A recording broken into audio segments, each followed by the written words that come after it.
It's our great pleasure to welcome to our 2021 Online Trend Summit, Christopher Bothwell and Tom Streitberg, two founders of Ovant, one of the most progressive non-alcoholic distillation brands all the way from the Margaret River in Western Australia. Welcome, Christopher. Welcome, Tom. Thanks, Charles. Thanks, Charles. Happy to be here.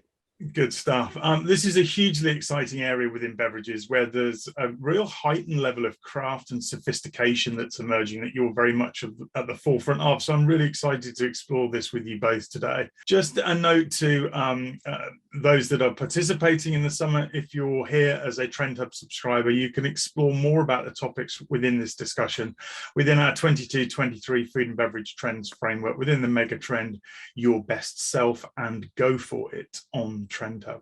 So Christopher and Tom, let's get started. Tell us about Ovant. What is Ovant? Ovant is a non-alcoholic distillation. We take the finest organic botanicals and we distill them in the still. You can see, well, I've got to point over the right shoulder, sitting right behind me, and we create the most wonderful, balanced, delicious drinks which are designed to be drunk on themselves and also as part of a mixed drink in the same way that you would use a spirit. So some people call this category the non-alcoholic spirits. We're very particular.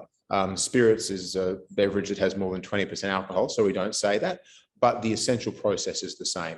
So it's a process of steam distillation to extract the volatile flavor compounds from a variety of different botanicals. This feels to me something very unique. So where did it begin?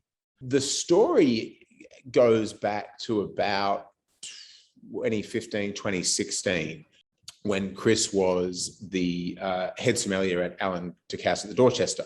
And what we'd often find is, because we both had to be at work the next day, was that we would indeed have a glass of Pinot or a glass of wine and maybe a beer, but that was always going to be the end of the line. But if you're sitting down for a proper lunch, 1 or 2 glasses of wine really doesn't take you through the entire experience. No. And so what we got to thinking was, what can you have that matches with a meal really well, but that doesn't have the alcohol as a part of it? Yeah. And almost as a parlor game, we started to play with, well, what would I like to have in a glass? What would I like to have with my entree? What would I like to have with my main course? And then, with Christopher's background in hospitality, he recognized that there was the same challenge facing anyone who's in a fine dining or any sort of dining establishment, where if you look at your guests, there's always someone at the table who's not drinking. Yeah. And the last thing you want to do is to bring the entire experience down by having everyone else having a beautiful wine or a lovely mixed drink, and that person is drinking something which just isn't of the same standard. Yeah. So we sort of thought that there was a space somehow to start crafting something to fill in that gap. We started to put together really flavor profiles. We started to refine the flavors that we wanted. We started to think about in a lot more detail what the lineup should look like. And we said, well, we needed something which was an approachable drink that could serve both as an aperitif and something that would stand on its own. We needed something to balance the end of the meal and that had sort of more savory aromatic characteristics that would also take you through dessert. So there was 2 anchor points. And then in the middle, we thought, well, we wanted something which is really designed to stretch across both those points. So that has, some sweetness, which you can enjoy as the start of the meal, but also some bitterness and some more complexity that can take you through to the end. So we defined these flavor palettes across 3 different distillations. And then, of course, we ran up against the wall that we didn't know how to make them. And that's a fairly substantial technical challenge. And we teamed up with a long-term friend of mine and my family, Elizabeth Reed, who's a winemaker in the Margaret River region, which is where I grew up. And, we said to Liz, look, this is what we're thinking. How do we go about doing it?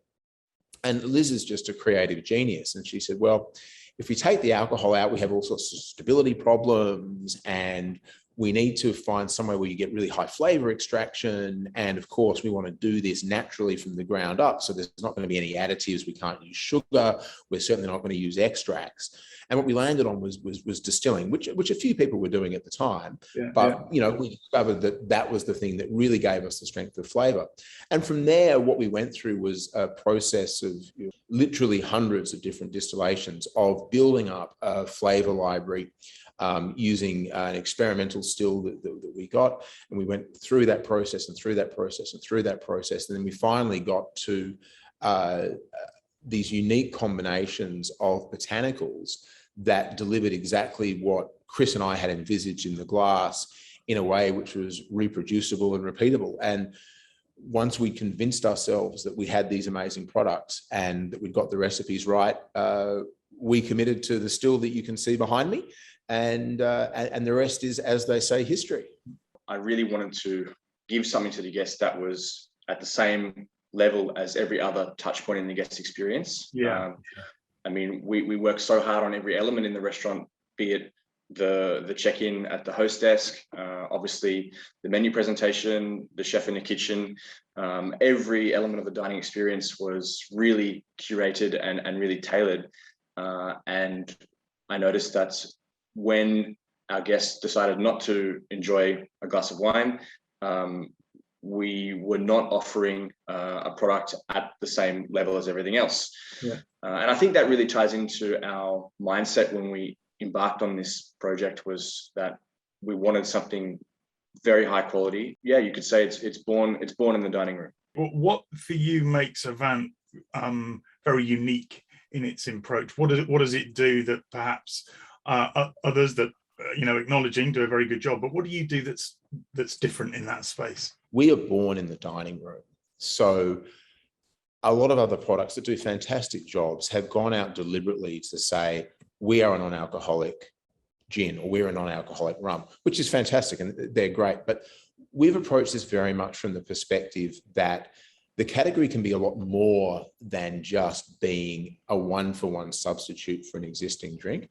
If you look at the range of flavors that you can produce and create, once you take away the idea that I have to make this taste like a London dry gin, or I have to make this taste like a traditional Scotch whiskey, once you step away from that, it actually opens the doors to experiment with flavors. And so what we've deliberately done is create flavor profiles that are designed to be sufficiently complicated, yet sufficiently versatile, that they'll work with a whole range of different foods in a whole range of different locations. So it's really about providing an opportunity to expand the non-alcoholic experience beyond the boundaries of what people consider to be alcohol. So I think that at a conceptual and philosophical level for us is a real point of distinction. The second thing that certainly I'm very proud of, and I know Chris is very proud of, and it's absolutely in Liz's DNA, is that we're all about the craft of the process. So everything we produce comes through the still you can see behind us, and every bottle that we make goes through my hands for labeling and QC. So we very much take the approach that, just like there is in the alcoholic market, there are products that do different things at different price points for different people. And for us, the Ovant story is about saying, when you have a bottle of Ovant in your hands, you know that it's been ideated and created by someone who has worked on some of the greatest floors in some of the greatest restaurants in the world. You know that it was produced using methods that has come straight from the heart of Margaret River, one of the greatest wine regions outside of France, arguably within France. I've just offended all of my winemaking friends. And it's come through the hands of a creator in myself, who looks at every single bottle before it goes out to the door to make sure it meets our standards. So it's very much a different approach, which is not to say it's a better or worse approach. It's just what we wanted to deliver is something which stands at the highest level. And it gets back to the point that Chris was making, is if you're a bartender at a great bar, or you're a sommelier at a great restaurant, or even you're just entertaining at home, or you just like to enjoy yourself at home, we want to give you something which is at that absolute peak. that doesn't require a compromise in any way from what you would otherwise be doing. And so that for us is really the other major point of difference. And you touched on process there, clearly, absolutely at the heart of what you do and the craft of that. And you're going to just talk us through that process. So this all starts with the identification of the flavor profile that we want to achieve. Yeah. And then from there, what we do, it's the sourcing of the botanicals. So what we need to do is to find the botanicals which will deliver that flavor profile. Once we've got those, then there's the question of getting the proportions right to ensure that the flavors work harmoniously and combine seamlessly. Once we've got that worked out, then the process of distillation itself, as much as people might like to mystify it, is relatively the same the whole way through the world. What it comes down to in our case is temperature control. Yeah. So that's a critical part of what we do, and that's why this still takes 8.5 hours to run, and I stare at it for most of those 8.5 hours. Yeah. It comes down to the precision of getting the blends right, and we can see that even small variations in the grammage that you use can have a really big impact on flavor. Co-distillation. So what we've found is that you can create some alchemy by distilling certain botanicals together as opposed to distilling them separately and blending at the end. Yeah. So there's some steps that you go through as part of that. And then once the actual distillation process has been completed, we normally have a holding period, because what we do see is that the flavors actually mature in the bottle, which was fascinating when we discovered that. Yeah. That was awesome. Yeah. And we hold the product to make sure that what we see coming out of the still has been maintained consistently. And once we get to that point, then it's just labeling. And there is unfortunately no magic in labeling. You've touched on the fact there that it matures. Is it, can you age it? When the liquid is first produced from the still, the volatile compounds go through a process of settling. It's no different, I speak to my winemaking friends, to the concept of bottle shock. If you put something in the bottle and you taste it immediately, it's not what you get after you've left it 6 months down the track. Our product doesn't mature in the same way that a whiskey does when you leave it in barrel, or a wine does when you leave it in bottle, because once we've gone through the distillation process, the volatiles are all set. Yeah. But what we find is that the way the aromatics work over time does change. So if we talk about Grace, which is our juniper base, when that comes straight out of the still, there's very much a very strong, spicy, fiery ginger characteristic. And that integrates over time, and the cardamom and the citrus flavors develop. And then by the time it's in the consumer's hand, you have full integration between the juniper, the ginger, the cardamom, the orange, and some of the little extra secrets that we throw in there just to get it over the line, just to all bring it together. So this is not something that one buys for one's grandchildren and hopes to enjoy at one's 70th birthday. Yeah. But by the same token, we definitely see the complexity of the distillation creates a little bit of change over time. And in fact, you even see that in the glass. And this is one of the things that we really like about it, is because it's so natural and there's such a concentration of volatile flavor compounds in there. If you sit with the glass neat or on the rocks, what it tastes like on the first sip is not what it's going to taste like in the next, after half an hour. So you are actually taken on a flavor journey on the way through. And that for us is really, really fun. It gets back to Christopher's point. You want a product which is not just a one-trick pony. It's not one dimension.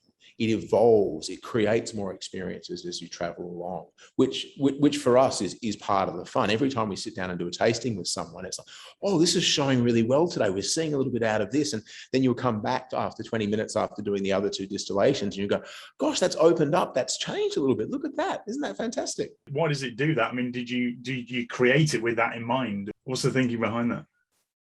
Well, absolutely. And I can't say that we sat there and deliberately said exposure to oxygen will produce these effects. Yeah. But what we also did know is that exposure to oxygen does cause a chemical reaction as the volatile flavor compounds come through. Yeah. We didn't know exactly what was going to happen, but we knew because of what we were doing in the process that we would sort of start to see that change. We marry the science of distillation with the art of winemaking, and it's that complexity and that evolution which really is a nod to the winemaking heritage. Part of blending the winemaking element into what we do really was during that tasting process. So it was looking at the structure of the distillations, how layered they are, how complex they are, how deep they drive across the palate, what flavors we like aromatically, what attributes the power on the palate. So that was a real challenge for us to do. So we tasted a lot together to go through that process. It was very analytical, same as when you change a champagne by the glass. You want to put a new champagne by the glass, so you taste 10 champagnes, bang bang bang. We went through the same process. We have 3 different distillations, all I guess for different purposes: Grace, Verve, and Royal.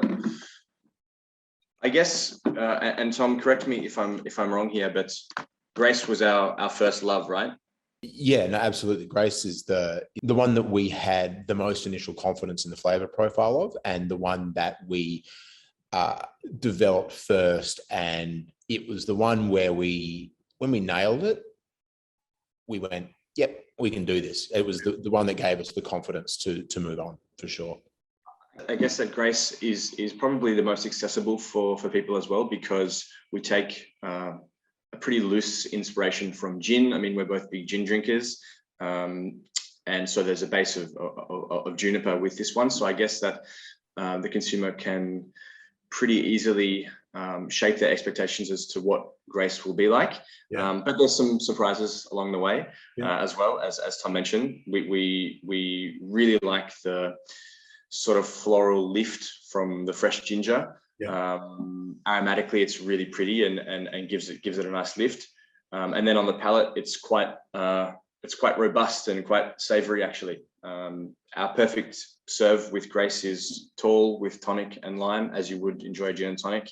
Even to finish service, come home and just have that 10 minutes to mix myself a drink and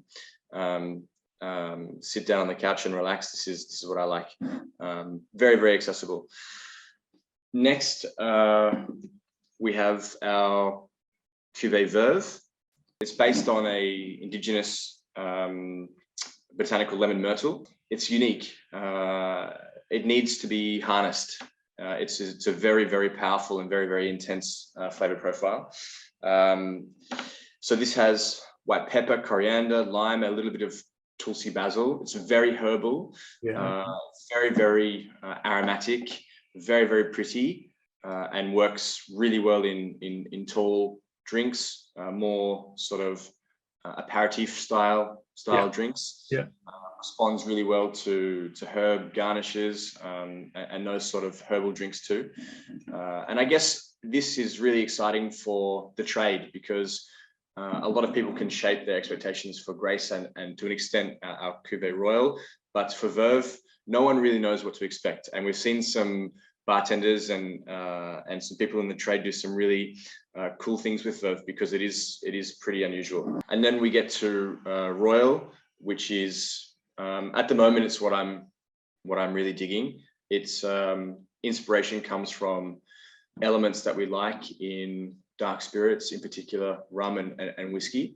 It has a base of elderberry, and then you get some really savory components like star anise and cinnamon. This is something that we really do encourage people to drink neat or on ice with a little twist of orange, which I think not a lot of people do in the category. And in fact, I was talking to someone who judged in this category, and they say that a lot of the time people don't even taste these products neat.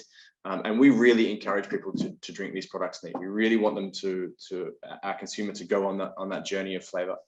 But I really love this because it's so lush, it's round and really inviting.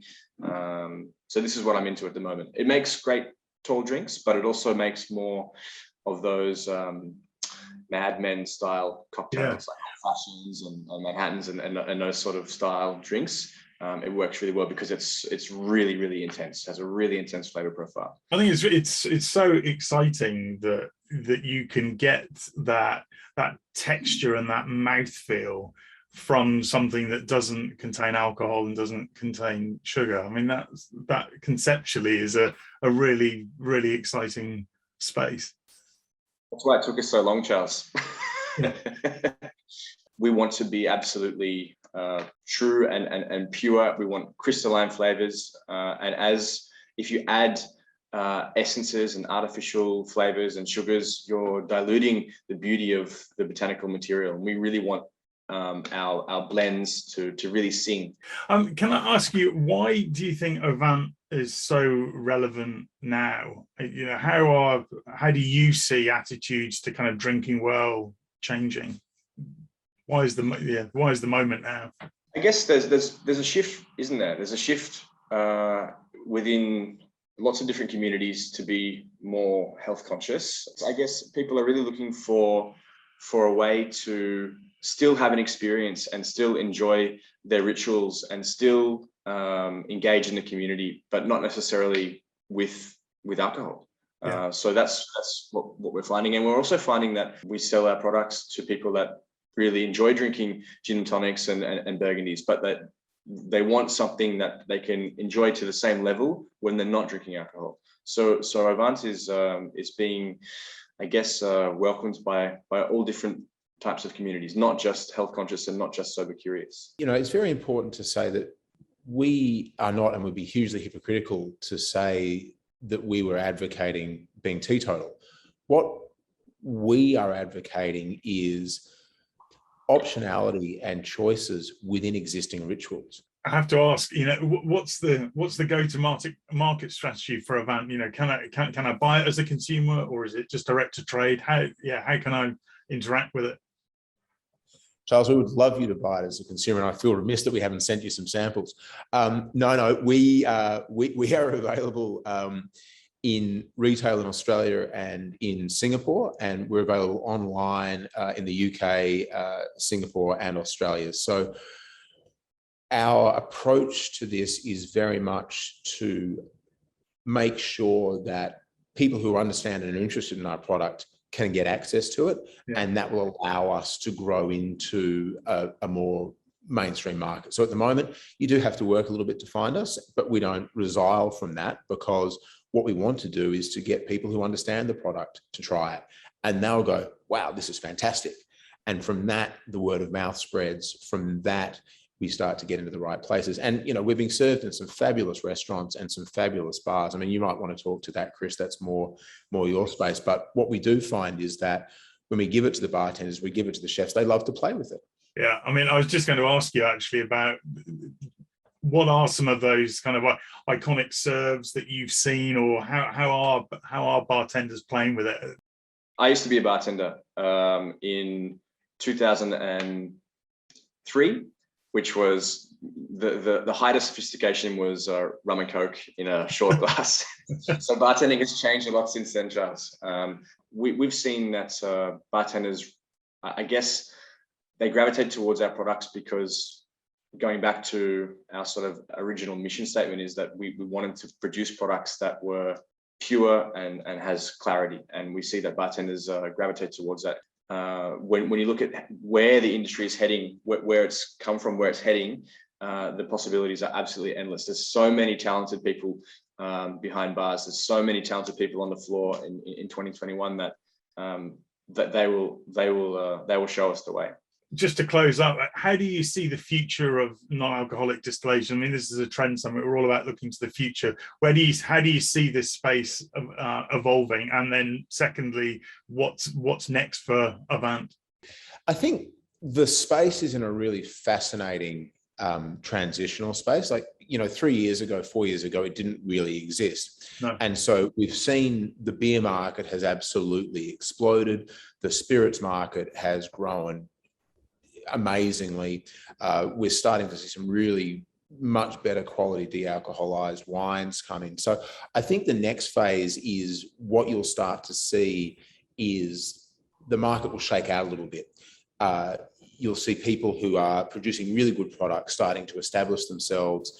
And as I mentioned before, I think what you'll see is that the categories, in exactly the same way as you see in the drinks trade, will start to establish themselves a little bit more firmly in consumers' minds. You know, these are the good products in this category. These are the good products in this category. These are the good products in this category.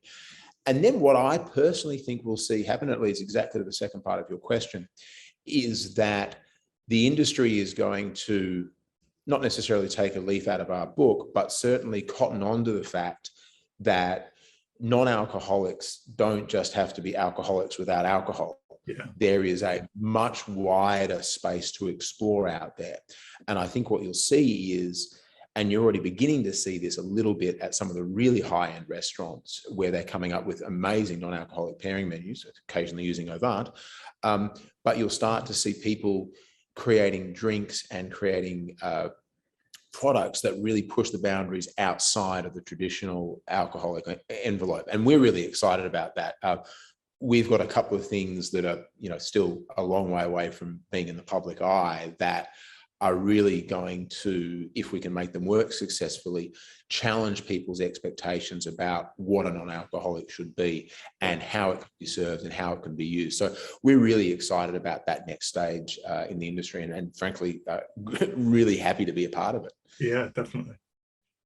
I think as well, just to touch on that, the consumer will probably become a little bit more demanding and a bit more curious as to what the products are delivering performance-wise. So we've seen that's a lot. I mean, the category is really growing, and I guess with that, the expectation grows as well. So we find that people are asking more questions and more interested, and they expect more from producers in the category.